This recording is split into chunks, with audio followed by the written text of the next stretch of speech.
Hello dear students, this is Bhagyashree Wankhede from Electronics and Telecommunication Department, NIT Polytechnic Nagpur. Welcomes you all for the lecture number 9, Error Correction Techniques from the Unit 1, Digital Communication System and Coding Methods from the subject Digital Communication System whose subject code is 22428. Pre requisite knowledge यानी आज का topic complete करने के लिए हमें कौन कौन सी चीज़ों की ज़रूरत है जो ऑलरेडी हम कवर कर चुके हैं। सो डिजिटल कम्युनिकेशन क्या होता है, वाइल ट्रांसमिटिंग द डेटा कैसे एरर्स क्रिएट होते हैं, इसके बाद में कुछ important definition like Hamming distance, minimum distance, Hamming weight, ये इंपॉर्टेंट पैरामीटर्स स्टडी करना क्यों ज़रूरी है एरर को डिटेक्ट करने के लिए और एरर करेक्ट करने के लिए। इसके बाद में हमने इसके प्रीवियस लेक्चर में कुछ एरर डिटेक्शन मेथड देखी, क्योंकि जब तक हम एरर को डिटेक्ट नहीं करेंगे हम एरर को करेक्ट नहीं कर सकते। इसलिए एरर डिटेक्शन मेथड्स में हमने पैरिटी चेकिंग देखा जिसमें ऑड या इवन पैरिटी हम जनरेट कर सकते हैं। इसके बाद हमने चेकसम मेथड देखा जिसमें हम 8 बिट डेटा ऐसे करके ऐड कर सकते हैं और कंप्लीट एडिशन को हम सेंड कर सकते हैं ट्रांसमीटर से। इसके बाद हमने CRC मेथड देखा, साइक्लिक रिडंडेंसी चेक, जिसमें हम CRC जनरेट करते हैं और वो हमारे बाइनरी डेटा के साथ अटैच करके ट्रांसमीटर से भेजते हैं और रिसीवर पे उसको चेक करते हैं। लेकिन अगर by chance during the transmission अगर एरर ऑकर होती है तो फिर हमारे पास ऐसा क्या ऑप्शन है कि हम एरर को डिटेक्ट करने के बाद क्या उसे करेक्ट कर सकते हैं। तो हमारे पास कुछ मेथड्स होनी चाहिए जिसकी वजह से हम एरर को करेक्ट भी कर सकें। आज का ये जो टॉपिक है ये यूनिट 1 से बिलोंग करता है, इसीलिए यूनिट 1 का जो कोर्स आउटकम है वही इस टॉपिक का भी कोर्स आउटकम रहेगा। Analyse various error detection and correction codes in digital communication, this is the course outcome of unit number 1। वो ही आज के टॉपिक का कोर्स आउटकम है। और हमें जो AICTE ने बोर्ड ने जो 7 POs दिए हैं, प्रोग्राम आउटकम मीन्स हमारा डिप्लोमा कंप्लीट होने के बाद में हम में क्या क्वालिटीज़ जनरेट होनी चाहिए, वो 7 क्वालिटीज़ में से ये जो CO है, कोर्स आउटकम है, ये 4 क्वालिटीज़ को सेटिस्फाई करता है। इसीलिए हमने इसको मैप किया है 4 जगह पे। And 3 indicates the higher level of mapping और 1 इंडिकेट्स द लोअर का मतलब थोड़ा कम लेवल पे ये मैप करता है।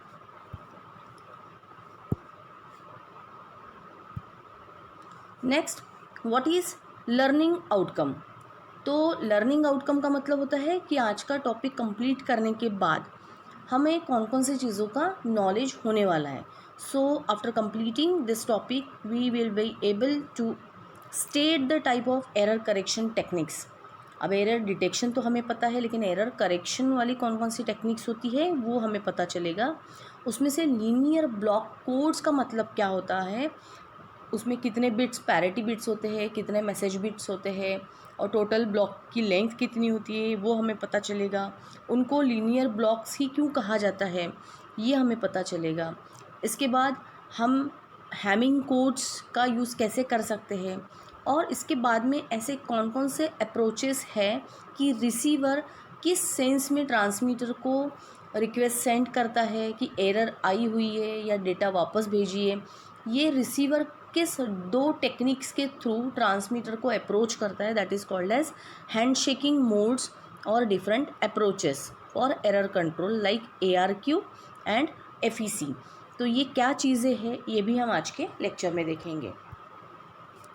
सबसे पहले अगर आप अभी कंसिडर कीजिए कि ट्रांसमीटर ने एक डेटा भेज दिया है और वो रिसीवर तक आ पहुँचा है, लेकिन रिसीवर ने अब हमारे पास एरर डिटेक्शन टेक्निक्स थी, एक पैरिटी चेकिंग थी, एक चेकसम मेथड थी और एक तीसरा था CRC मेथड। इन तीनों में से कोई भी एक मेथड को यूज़ करके अगर रिसीवर ने डिटेक्ट किया कि एरर आई हुई है तो फिर उसके पास ऐसे क्या ऑप्शन है कि वो ट्रांसमीटर को कहे कि हाँ एरर आई हुई है तो हमें वापस डेटा चाहिए या एरर को हम किस टाइप से करेक्ट कर सकते हैं। देयर आर 2 टाइप्स, ऐसे 2 अप्रोचेस है जिससे रिसीवर कम्युनिकेट कर सकता है ट्रांसमीटर के साथ। एक होता है ऑटोमेटिक रिक्वेस्ट फॉर रीट्रांसमिशन, इसी को कहा जाता है ARQ। Automatic request for retransmission. इसका मतलब ही रिसीवर क्या करता है, एक जैसे ही एरर आती है वैसे ही वो ट्रांसमीटर के पास में एक रिक्वेस्ट सेंड करता है, रिक्वेस्ट कमांड। ठीक है, अब रिक्वेस्ट सेंड करने के लिए उसके पास में एक पाथ होना ज़रूरी है, उसको कहा जाता है फीडबैक पाथ, जो कि रिसीवर से वापस ट्रांसमीटर तक हो। तो उस पाथ से रिसीवर अपना मैसेज भेजता है कि आप वापस हमें करेक्टेड डेटा भेजिए, क्योंकि हमारे पास जो डेटा आया हुआ है that is not a corrected one. तो receiver can send request for the retransmission of the complete और अ पार्ट ऑफ मैसेज, यानी पूरा मैसेज अगर एरर वाला है तो पूरा का पूरा मैसेज वापस भेजिए, या मैसेज का कुछ पार्ट अगर एरर वाला है तो उतना ही पार्ट आप वापस भेजिए। ऐसा रिसीवर रिक्वेस्ट भेजेगा ट्रांसमीटर को, और इस चीज़ के लिए उसके पास एक एडिशनल फीडबैक चैनल होना ज़रूरी होता है। लेकिन जो दूसरा प्रोसेस होता है, अप्रोच होता है, that is called as forward error correction. ये एक सेकंड वे है कि रिसीवर किस टाइप से एरर को हैंडल करता है। तो इसमें वो कोई भी रिक्वेस्ट सेंड नहीं करता ट्रांसमीटर को। इसका मतलब यहाँ पे फीडबैक चैनल होने की कोई ज़रूरी नहीं है, यानी एक खर्चा बच सकता है, कॉस्ट भी हमारा कम हो सकता है। इसके बाद में रिसीवर क्या करता है कि अगर एरर हुई है तो खुद ही एरर को डिटेक्ट करके एरर को करेक्ट करने की कोशिश करता है एट द रिसीवर एंड। वो वापस ट्रांसमीटर को डेटा नहीं भेजता है। सो this is the basic difference between automatic request for retransmission and forward error correction. There is no feedback path and request for retransmission, so error correction has to take place at the receiver.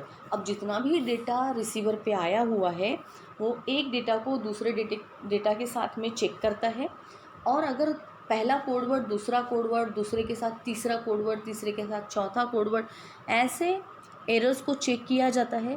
और जिस दो code word में सबसे minimum error होती है, minimum error, उसको valid code word समझ के उसको रख लिया जाता है एट द रिसीवर एंड में। So this is the basic concept of forward error correction.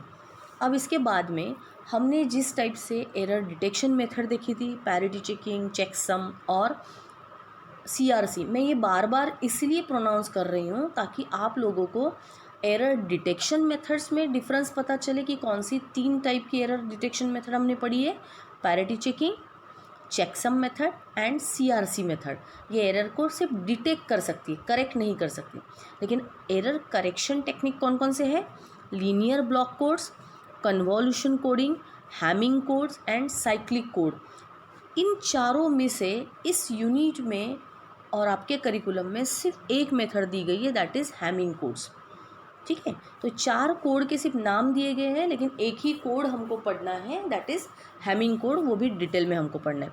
लेकिन हैमिंग कोड ये जो है ये लीनियर ब्लॉक कोड का ही एक टाइप है। इसलिए लीनियर ब्लॉक कोड सबसे पहले क्या चीज़ होती है? लीनियर ब्लॉक कोड हम ऑलरेडी देख चुके हैं कि लीनियर ब्लॉक कोड कैसे जनरेट किया जाता है। नंबर ऑफ बिट्स होते हैं, मैसेज बिट, उनमें कुछ पैरिटी बिट ऐड की जाती है। अब जैसे suppose total number of block का जो लेंथ है, सपोज़ एक ब्लॉक में total number of n bits है, तो n बिट में अगर k नंबर की मैसेज बिट है जिसमें इंफॉर्मेशन है, तो बची हुई पैरिटी बिट कैसे जनरेट की जाती है? n-k, है ना। तो एनकोडर क्या होता है? एनकोडर का काम क्या होता है कि एक डिजिटल डेटा को दूसरे डिजिटल डेटा में कन्वर्ट करना। तो वो एक्स्ट्रा में कुछ बिट्स ऐड कर देता है हमारे डेटा में, सो दैट सिक्योरिटी को हम मेंटेन कर सकते हैं। ठीक है, तो उनको रिडंडेंट बिट कहा जाता है। तो इसी में जैसे ही ब्लॉक के एंड में जो हम पैरिटी बिट्स ऐड करते हैं वो कितनी होती है? n-k। सपोज़ 8 बिट का डेटा है, उसमें से 5 मैसेजेस हैं, तो बचे हुए कौन से कितने रहेंगे? 8 में से 5 गए तो 3। तो 3 पैरिटी बिट्स उसमें ऐड की जाएगी, जिसमें कोई इन्फॉर्मेशन नहीं रहेगी, जस्ट फॉर द सिक्योरिटी वो ऐड की जाती है। ठीक है, द इम्पॉर्टेंट प्रॉपर्टी। अब देखिए लीनियर ब्लॉक कोड्स को लीनियर ही क्यों कहा जाता है? क्योंकि इसमें जो 2 कोड्स होते हैं, उन 2 कोड्स की वजह से तीसरा कोड जनरेट किया जाता है। इन दोनों कोड्स को मॉड्यूलो 2 एडर में डाला जाता है और मॉड्यूलर 2 एडर का जो आउटपुट आता है that is nothing but the third code.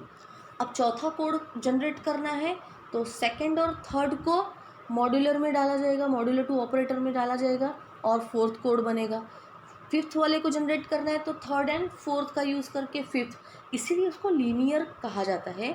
और जितने भी डिजिटल कम्युनिकेशन में प्रैक्टिकली जितने भी कोड्स यूज़ किए जाते हैं वो सारे के सारे लीनियर कोड्स ही होते हैं। नॉन लीनियर कोड्स कभी भी यूज़ नहीं किए जाते हैं, नॉर्मली लीनियर कोड्स ही यूज़ किए जाते हैं। इसीलिए इम्पॉर्टेंस है लीनियर ब्लॉक कोड्स का, और Hamming code is one of the linear block code. तो यहाँ तक आप लोगों को समझ में आया? तो we can summarise today's topic कि एरर करेक्टिंग कौन कौन से कोड्स हैं। एक तो लीनियर ब्लॉक कोड है, उसके बाद में दूसरा है कन्वोल्यूशन कोड, तीसरा है हैमिंग और चौथा है साइक्लिक। लेकिन इन चारों में से हमको सिर्फ हैमिंग कोड्स ही पढ़ना है।